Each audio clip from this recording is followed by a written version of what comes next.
মদিনার সরু গলিপথে যখন রাত নেমে আসে, চারপাশে তখন শুধু নিস্তব্ধতা। কিন্তু সেই নিস্তব্ধতার মাঝেও একটা গভীর শব্দ ছিল, একটা দীর্ঘশ্বাসের শব্দ। ওই শব্দটা ভেসে আসত একটি ছোট্ট মাটির ঘর থেকে। ওই ঘরে থাকতেন এক মানুষ, নাম তার হারেস ইবনে মালিক। দুনিয়ার চোখে তিনি ছিলেন একজন সাধারণ মানুষ। তার হাতে ছিল না কোনো খেজুর বাগান, তার ঝুলিতে ছিল না কোনো রূপার মুদ্রা। তার ছিল দুটি শক্ত হাত, একটি সৎ হৃদয়, আর একটাই প্রশ্ন, যে প্রশ্নটা রাত নামলেই তার ঘুম কেড়ে নিয়ে যেত। হারেস ছিলেন একজন সাহাবী। তিনি রাসূলুল্লাহর সঙ্গে হিজরত করে মদিনায় এসেছিলেন। বদরের ময়দানে দাঁড়িয়ে ইসলামের জন্য লড়াই করেছিলেন। 5 ওয়াক্তে নামাজ কখনো কাজা করেননি। তবুও তার জীবন তাকে যা দেয়নি, সেটার কথা মনে এলেই তার বুকটা কেমন ধকধক করে উঠত। সেদিন ছিল এক বিকেলের শেষে। মদিনার বাজারে গিয়েছিলেন হারেস সামান্য কিছু কেনাকাটার জন্য। পথে দেখলেন আবু সুফিয়ানের সেই পুরনো বন্ধু, যে এখন মুসলমান হয়েছে। তার নতুন বাড়িতে রাজমিস্ত্রিরা কাজ করছে। ইট পাথরের শব্দ, কর্মচঞ্চল মানুষ, কত বড় করে বাড়িটা বানাচ্ছে সে। হারেসের মনটা একটু কেমন করে উঠল। তিনি ইসলাম গ্রহণের আগেও ছিলেন মাঝারি মানুষ, ইসলামে আসার পরেও মাঝারিই রইলেন। অথচ কেউ কেউ আছে, আল্লাহ তাদের দুনিয়াতেও দিচ্ছেন, আখিরাতেও। তাহলে কেন হারেসকে শুধু কষ্ট করে যেতে হবে? আল্লাহ কি চান না যে তিনি ভালো থাকবেন? সেই রাতে হারেস একটি সিদ্ধান্ত নিলেন। তিনি যাবেন রাসূলুল্লাহর কাছে। মনের এই প্রশ্নটাকে আর বুকে চাপা রাখবেন না। এবার দেখা যাক সেই রাতে কি ঘটেছিল। মসজিদে নববীর পাশে খেজুর গাছের পাতার নিচে বসেছিলেন রাসূলুল্লাহ সাল্লাল্লাহু আলাইহি ওয়াসাল্লাম। সঙ্গে ছিলেন কয়েকজন সাহাবী। সন্ধ্যার নামাজ শেষ হয়েছে, আকাশে তারা ফুটতে শুরু করেছে, মৃদু বাতাস বইছে। হারেস এলেন, সালাম দিলেন। রাসূল সালামের উত্তর দিলেন, তারপর হেসে মুখে তার দিকে তাকালেন। সেই দৃষ্টি, যে দৃষ্টিতে পড়লে মনে হয় এই মানুষটি আপনাকেই সবচেয়ে বেশি ভালোবাসে। হারেস একটু ইতস্তত করে বললেন, ইয়া রাসূলুল্লাহ, আমি কি আপনাকে একটি কথা বলতে পারি? রাসূল বললেন, বলো হারেস। হারেস মাথা নিচু করলেন। জানেন মানুষের মন কত দুর্বল, প্রশ্নটা করতে গিয়েও তার গলা শুকিয়ে আসছিল। তিনি বললেন, আমি জানি এই প্রশ্নটা করা উচিত কিনা, কিন্তু আমার মন থেকে সরাতে পারছি না। আমি ভাবি, আল্লাহ সবাইকে এক করে তৈরি না করেই কেন দেননি? সবাইকে কেন সমান রিজিক দেননি? কেউ পায় অনেক, কেউ পায় কম। আমি কি ভুল করছি এই প্রশ্ন করে? মসজিদের সাহাবীরা চুপ হয়ে গেলেন। সবার চোখ এখন রাসূলুল্লাহর দিকে। রাসূলুল্লাহ মুহূর্তের জন্য থামলেন। তারপর একটু মৃদু হেসে বললেন, হারেস, বসো, আজ আমি তোমাকে একটি গল্প বলবো, মন দিয়ে শুনো। হারেস বসলেন, কিন্তু তার মন তো আর স্থির নয়। ভেতরে ভেতরে তিনি ভাবছেন, রাসূল কি বলবেন? তিনি কি রাগ করবেন, নাকি তার প্রশ্নটা ভুল? রাসূলুল্লাহ সাল্লাল্লাহু আলাইহি সাল্লাম বলতে লাগলেন, একটি কাফেলার কথা মনে করো। দূর সফরে বেরিয়েছে তারা। কাফেলার সর্দার ছিলেন বুদ্ধিমান মানুষ। তিনি জানতেন রাতে পাহারা দিতে হবে, নইলে চোর আসবে, বিপদ আসবে। সর্দার কাফেলার মানুষদের ডাকলেন, বললেন, আজ রাতে পাহারার দায়িত্ব নেবে কে? যে নেবে সে আজ রাতে ঘুমোবে না, কিন্তু আগামীকাল যখন কাফেলা গন্তব্যে পৌঁছবে সে পাবে সবচেয়ে বড় পুরস্কার। একজন এগিয়ে এলেন। তিনি পুরো রাত জেগে থাকলেন। ক্লান্তি ছিল, ঘুম আসছিল, কিন্তু তিনি দায়িত্ব ছাড়েননি। আরেকজন সারা রাত ঘুমোলেন, ভালো ঘুম হলো তার। কিন্তু কাফেলা যখন গন্তব্যে পৌঁছল, যে জেগেছিল সে পেল সেই পুরস্কার, আর যে ঘুমিয়েছিল সে পেল শুধু ভালো ঘুমের স্মৃতি। রাসূল থামলেন, হারেসের দিকে তাকালেন। হারেস, বললেন, এই দুনিয়াটা হলো সেই রাত, আর আখেরাত হলো সেই গন্তব্য। হারিসের বুকের ভেতরটা কেঁপে উঠল। রাসূল আবার বলতে লাগলেন, আল্লাহ কাউকে বেশি দিয়েছেন দুনিয়ায়, কাউকে কম দিয়েছেন, কিন্তু তিনি কাউকে পরীক্ষা করছেন প্রাচুর্যের মাধ্যমে, কাউকে করছেন কষ্টের মাধ্যমে। দুটোই পরীক্ষা, আর পরীক্ষায় কি কেউ সমান নম্বর পায়? হারিস চুপ করে রইলেন। রাসূল একটু থেমে আবার বললেন, হারিস, তুমি কি জানো যে মানুষকে আল্লাহ অনেক সম্পদ দিয়েছেন তার হিসেব আখিরাতে কত কঠিন হবে? হারিস বললেন, না ইয়া রাসূলুল্লাহ। রাসূল বললেন, কেয়ামতের দিন। রাসূলুল্লাহ সাল্লাল্লাহু আলাইহি ওয়াসাল্লাম বললেন, সেদিন মানুষকে জিজ্ঞাসা করা হবে, তোমাকে যে সম্পদ দেওয়া হয়েছিল কোথা থেকে অর্জন করেছিলে, কোথায় খরচ করেছিলে, গরিবের হক কতটুকু দিয়েছিলে, সম্পদের মোহে আল্লাহকে কতটুকু ভুলেছিলে। এতগুলো প্রশ্নের সম্মুখীন হতে হবে তাকে। হারেসের মুখ ফ্যাকাশে হয়ে গেল। রসূল বলতে থাকলেন, আর যে গরিব ছিল, যে কষ্টে ছিল কিন্তু সবর করেছিল, শুকর করেছিল, সে পার পেয়ে যাবে অনেক সহজে। কারণ আল্লাহ তার পরীক্ষা ছিল ধৈর্যের পরীক্ষা, আর ধৈর্যের পুরস্কার দেন আল্লাহ নিজে, কোনো হিসাব ছাড়া। হারেসের বুকের ভেতরটা কেঁপে উঠল। তিনি মাথা নিচু করলেন। রসূল আবার বললেন, হারেস, আমি তোমাকে আরেকটি সত্য কথা বলবো। আল্লাহ যদি সবাইকে ধনী বানাতেন, তাহলে কে করত কৃষিকাজ, কে করত ব্যবসা, কে চালাতো পানির কূপ, কে বানাতো ঘর? হারেস নিঃশ্বাস ফেললেন। রসূল বললেন, সমাজ টিকিয়ে রাখতে হলে মানুষের মধ্যে পার্থক্য দরকার। কেউ নেতৃত্ব দেবে, কেউ সেবা করবে, কেউ শ্রম দেবে। এটাই আল্লাহর হিকমত। কিন্তু শোনো, এই পার্থক্য সম্মানের পার্থক্য নয়। আল্লাহর কাছে মানুষের সম্মান তার তাকওয়া দিয়ে মাপা হয়। সবচেয়ে গরিব মানুষটিও যদি আল্লাহকে ভয় করে, সত্যকে ধরে রাখে, সে আল্লাহর কাছে সেই ধনীর চেয়ে অনেক উঁচুতে, যে সম্পদে ডুবে আছে কিন্তু গাফেল। হারেস সেই রাতে বাড়ি ফিরলেন। হারেস যখন বাড়ি ফিরলেন, এবার তার পা ভারী ছিল না, মন ছিল হালকা। তিনি তার ছোট মাটির ঘরে ঢুকলেন। দেওয়ালে ফাটল আছে, বেঝেতে শুধু মাদুর, কিন্তু তিনি শুয়ে পড়লেন এবং প্রথমবারের মতো মনে হলো, এই ঘর যথেষ্ট, এই রিজিক যথেষ্ট, আমি যথেষ্ট। কারণ রাসূলুল্লাহ আজ তাকে শিখিয়েছিলেন, দুনিয়ার হিসেব এখানে শেষ নয়। যে পথে সবাইকে যেতে হবে, সেই পথে সম্পদ সাথে যাবে না, কবরে যাবে শুধু আমল।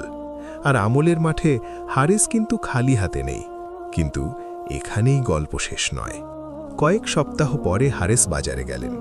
পথে এক বৃদ্ধ মানুষকে দেখলেন, ভারী বোঝা বহন করছে একা, কেউ সাহায্য করছে না। হারিস নিজে এগিয়ে গেলেন, বোঝাটা তুলে নিলেন নিজের কাঁধে। বৃদ্ধ মানুষটি কৃতজ্ঞ চোখে তাকালো, বলল, তুমি কে বাবা? হারিস বললেন, আমি হারিস, রাসূলুল্লাহর উম্মত। বৃদ্ধ বলল, তোমার মতো মানুষ থাকলে দুনিয়াটা সুন্দর। হারিস সেদিন অনুভব করলেন, তিনি যা হারিয়েছিলেন মনে করেছিলেন, তা আসলে হারাননি।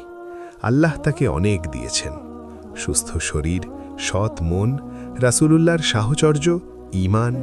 এগুলোর মূল্য কোনো সোনার দিনারে মাপা যায় না। একদিন মদিনায় ফসলের মরশুম এলো। হারিস কাজে বের হলেন। এক ধনী ব্যক্তির জমিতে খেজুর তুলতে সাহায্য করছেন মজুরির বিনিময়ে। কাজ করতে করতে বিকেল হল। সেই ধনী ব্যক্তি এসে হারিসের হাতে মজুরি দিয়ে চলে গেলেন দ্রুত। একটুও কথা বললেন না, একবারও জিজ্ঞেস করলেন না, তুমি কেমন আছো, ক্লান্ত কিনা। হারিস মজুরির মুদ্রাগুলো হাতে নিয়ে বসে রইলেন একটু। মনে পড়ল রাসূলুল্লাহর কথা, সম্পদ মানুষকে কখনো কখনো কঠিন বানিয়ে দেয়, হৃদয়ের সঙ্গে সম্পর্ক কেটে দেয়। হয়তো এই মানুষটাও একদিন ছিল সাধারণ, অনেক সম্পদ আসার পর পাল্টে গেছে।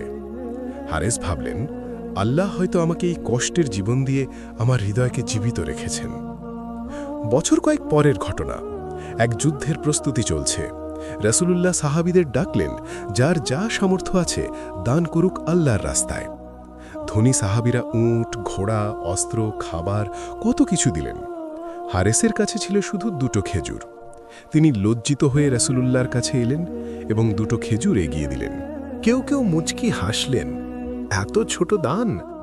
কিন্তু রাসূলুল্লাহ সাল্লাল্লাহু আলাইহি ওয়াসাল্লাম সেই 2টো খেজুর নিলেন 2 হাতে, বললেন, এই দানকে আল্লাহ বড় করে দেবেন, যে যতটুকু পারে তা দিয়েই দেওয়া উচিত। সেই রাতে হারিস বুঝলেন, আল্লাহর কাছে পরিমাণ নয়, নিয়ত গুরুত্বপূর্ণ। তিনি 2টো খেজুর দিয়েছিলেন নিঃস্বার্থভাবে। এটাই হয়তো সেই ধনীর 1000 দিরহামের চেয়েও বেশি মূল্য রাখে আল্লাহর দরবারে। হারিসের জীবনে আরও একটি দিন এলো, যেদিন তিনি নিজেই বুঝলেন আল্লাহ আসলে তাকে কি দিয়েছেন। সে বছর মদিনায় দুর্ভিক্ষের ছোঁয়া লেগেছিল। অনেকের ঘরে খাবার নেই। হারিস নিজেও কষ্টে আছেন। কিন্তু তিনি খবর পেলেন পাশের গলিতে একটি পরিবার 3 দিন ধরে না খেলে আছে, ছোট ছোট শিশু। হারিসের ঘরে ছিল সামান্য জব। তিনি ভাবলেন এটা দিয়ে দিলে নিজে কষ্টে পড়ব। একটু ইতস্তত করলেন। তারপর মনে পড়ল সেই রাতের কথা। রাসূলুল্লাহ বলেছিলেন, পরীক্ষা হচ্ছে দেওয়ার সময়, যখন তোমার নিজেরও কম, তখন যদি দিতে পারো সেটাই সবচেয়ে বড় দান। হারিস সেই জবের ভাগ নিজের জন্য রাখলেন আর বাকিটা নিয়ে গেলেন সেই পরিবারের কাছে। সেই পরিবারের মা দরজা খুলে দেখলেন হারিস দাঁড়িয়ে, হাতে খাবার। তিনি কাঁদতে শুরু করলেন, বললেন, আল্লাহ তোমাকে জান্নাত দিন। হারিস বাড়ি ফিরলেন খালি হাতে, কিন্তু বুকের ভেতরে এমন এক সুখ ছিল যা কোনো সোনার মুদ্রা কিনতে পারে না। সেই রাতে হারিস আকাশের দিকে তাকালেন। তারাগুলো জ্বলছে। আজ থেকে অনেক বছর আগে রাসূলুল্লাহ তাকে যে কথা বলেছিলেন, আজ তিনি সেটা পুরোপুরি অনুভব করতে পারছেন। আল্লাহ সবাইকে ধনী বানাননি, কারণ এই পৃথিবীতে শুধু ধনীর হৃদয় দিয়ে সেবা হয় না। সেবা হয় সেই মানুষের হৃদয় দিয়ে যে নিজে কষ্ট জানে, যে নিজে ক্ষুধার জ্বালা বোঝে, যে জানে অভাবের রাত কত দীর্ঘ হয়। হারিস ছিল সেই মানুষ। আর আল্লাহ তাকে এই অভিজ্ঞতার মাধ্যমে এমন এক সম্পদ দিয়েছিলেন যা পৃথিবীর কোনো বাজারে বিক্রি হয় না। সেই সম্পদের নাম সহানুভূতি, মানবিকতা, আল্লাহর উপর তাওয়াক্কুল। সময় গড়িয়ে গেল। হারিস বৃদ্ধ হলেন, তার ছেলেমেয়েরা বড় হল। গরিব ঘরেই বড় হল, কিন্তু সৎ হল, পরিশ্রমী হল, মানুষকে ভালোবাসতে শিখল। একদিন হারিসের ছেলে জিজ্ঞেস করল, আব্বা, তুমি কি কখনো মনে করেছ আল্লাহ যদি আমাদের ধনী বানাতেন? হারিস থামলেন, দীর্ঘ একটা শ্বাস নিলেন, তারপর বললেন, একবার করেছিলাম। হারিস বললেন, সেই রাতে রাসূলুল্লাহ আমাকে যা বললেন তারপর থেকে আর করিনি। কারণ আমি বুঝেছি আল্লাহ আমাকে ভালো করেই চেনেন। তিনি জানেন আমার জন্য কোনটা ভালো। আমি যদি ধনী হতাম হয়তো ঘরে বসে থাকতাম, সেই বৃদ্ধ লোকটার বোঝা বহন করতাম না, সেই পরিবারের কাছে খাবার নিয়ে যেতাম না, হয়তো আমার হৃদয় পাথর হয়ে যেত। আল্লাহ আমাকে গরিব রেখেছেন, কারণ তিনি চেয়েছেন আমার হৃদয়ে জীবিত থাকুক। ছেলে চুপ করে রইল। হারিসের জীবনের শেষ রাত এলো। শীতের এক মৌসুম। শরীর দুর্বল, কিন্তু মন শান্ত। মৃত্যুশয্যায় শুয়ে হারিস তার ছেলে মেয়েদের ডাকলেন, বললেন, আমি তোমাদের সম্পদ দিয়ে যেতে পারিনি, কিন্তু একটা কথা দিয়ে যাচ্ছি। এই দুনিয়ায় সবচেয়ে বড় গরিব সে নয় যার কাছে টাকা নেই। সবচেয়ে বড় গরিব যার মনে আল্লাহর শুকুর নেই। আর সবচেয়ে বড় ধনী সে নয় যার ঘরে সোনা আছে। সবচেয়ে বড় ধনী সে যার মনে আল্লাহর উপর পরিপূর্ণ ভরসা আছে। আমি গরিব হিসেবে জীবন কাটিয়েছি, কিন্তু আল্লাহর কসম আমি ধনী ছিলাম, কারণ আমার মনে কখনো হাহাকার ছিল না। আল্লাহ আমাকে যা দিয়েছেন তাতে আমি সন্তুষ্ট ছিলাম। এটুকু বলে হারিস চোখ বন্ধ করলেন।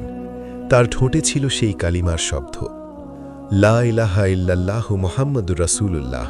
হারেসের কবর হল মদিনার মাটিতে, সাধারণ মাটি। কোনো পাথরের স্তম্ভ নেই, কোনো সোনার নকশা নেই, কিন্তু সেই কবরে শুয়ে আছে এমন একটি হৃদয় যে জীবনে শিখেছিল আল্লাহর ফয়সালায় সন্তুষ্ট থাকাটাই সবচেয়ে বড় জ্ঞান। কিয়ামতের দিন যখন মানুষ ছুটবে তাদের ধন সম্পদ নিয়ে, হারেস ছুটবেন তার ধৈর্য ও সন্তুষ্টি নিয়ে। আর যারা দুনিয়ায় প্রাসাদ গেঁথেছিল তারা হয়তো দেখবে হারেসের মাটির ঘরটাই ছিল আসল সোনার খনি, কারণ তার ঘরে ছিল সন্তুষ্টি। আর সন্তুষ্টির চেয়ে বড় কোনো সম্পদ আল্লাহ কাউকে দেননি। গল্পটা শুধু হারেসের নয়, গল্পটা তোমার, আমার, আমাদের সবার। আজও প্রশ্নটা অনেকের মনে জাগে, কেন আল্লাহ সবাইকে সমান করেননি? কিন্তু যার চোখ খোলা সে দেখে আল্লাহ যাকে যা দিয়েছেন তা তার জন্য সেরা। কখনো অভাবের মধ্যেও আছে লুকানো রহমত, কখনো প্রাচুর্যের মধ্যেও আছে লুকানো পরীক্ষা। মূল কথা হলো, আমরা কি আল্লাহর ফয়সালায় সন্তুষ্ট? হারিস ছিলেন সন্তুষ্ট, তাই তিনি ছিলেন সবচেয়ে বড় ধনী। আর যার মনে এই সন্তুষ্টি নেই সে দুনিয়ার সব সম্পদ নিয়েও গরিব। এই গল্পটি শুধু একটি আখ্যান নয়, এটি একটি শিক্ষা যে দুনিয়ার মোহ থেকে মনকে ফিরিয়ে আল্লাহর উপর ভরসা রেখে ধৈর্য আর সন্তুষ্টির সঙ্গে জীবন গড়তে হয়। কারণ প্রকৃত সফলতা তো ওখানে যেখানে হিসাব হবে আমলের, না সম্পদের। হারেসের মতো আমরাও যদি শিখতে পারি আল্লাহ যা দিয়েছেন তাতেই সন্তুষ্ট থাকতে, তাহলে আমাদের ঘর যতই ছোট হোক না কেন, আমাদের সংসার যতই সাদামাটা হোক না কেন, আমরাই হব পৃথিবীর সবচেয়ে বড় ধনী।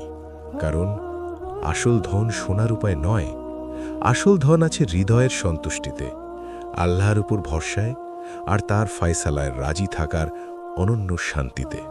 গল্পটা যদি আপনার মন ছুঁয়ে থাকে, যদি হারেসের সরল জীবনটা আপনার ভেতরেও কোনো সুর জাগিয়ে থাকে, তাহলে এই গল্পটাকে শুধু শোনার মধ্যে সীমাবদ্ধ রাখবেন না, বরং জীবনে নামিয়ে আনার চেষ্টা করুন। আপনার জীবনেও হয়তো কোনো প্রশ্ন আছে, কোনো দ্বিধা আছে। হারেসের মতো আপনিও জানেন না আল্লাহ আপনার জন্য কি লুকিয়ে রেখেছেন, কিন্তু মনে রাখবেন আল্লাহ যাকে যেভাবে রেখেছেন সেটাই তার জন্য সেরা। এই সত্যি পৌঁছতেই পারে সময়। হারেস পৌঁছেছিলেন, আপনিও পৌঁছাবেন। আমার গল্প শোনার জন্য আপনাকে অসংখ্য ধন্যবাদ। হারেসের এই গল্পটা যদি আপনার ভালো লেগে থাকে তবে আমাদের চ্যানেলটি সাবস্ক্রাইব করতে ভুলবেন না।